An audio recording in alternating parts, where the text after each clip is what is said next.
పల్నాడు జిల్లా పొందుగులలోని Andhra Telangana border check post వద్ద ఇసుక లారీలను పోలీసులు పట్టుకున్నారు. నిత్యం పదుల సంఖ్యలో ఇసుక లారీలు బోర్డర్ దాడుతున్నాయి అంటూ స్థానికులు సమాచారం ఇవ్వడంతో పోలీసులు అలర్ట్ అయ్యారు. లారీలో అక్రమంగా తరలిస్తున్న ఇసుకను పట్టుకున్నారు. దాచేపల్లి నుంచి తెలంగాణకు వెళ్తున్న లారీలను దాచేపల్లి పోలీసులు పట్టుకున్నారు. ఇసుకను స్వాధీనం చేసుకుని లారీలను దాచేపల్లి పోలీస్ స్టేషన్ కు తరలించారు. పట్టుబడ్డ ఇసుక విలువ 5 లక్షల రూపాయలు ఉంటుందని అంచనా వేస్తున్నారు.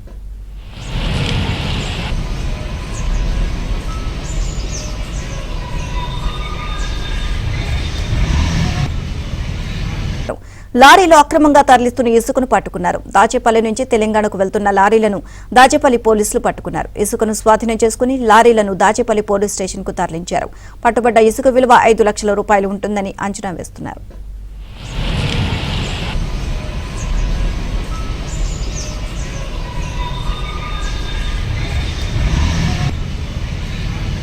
లారీలో అక్రమంగా తరలిస్తున్న ఇసుకను పట్టుకున్నారు. దాచేపల్లి నుంచి తెలంగాణకు వెళ్తున్న లారీలను దాచేపల్లి పోలీసులు పట్టుకున్నారు. ఇసుకను స్వాధీనం చేసుకుని లారీలను దాచేపల్లి పోలీస్ స్టేషన్ కు తరలించారు. పట్టుబడ్డ ఇసుక విలువ 5 లక్షల రూపాయలు ఉంటుందని అంచనా వేస్తున్నారు.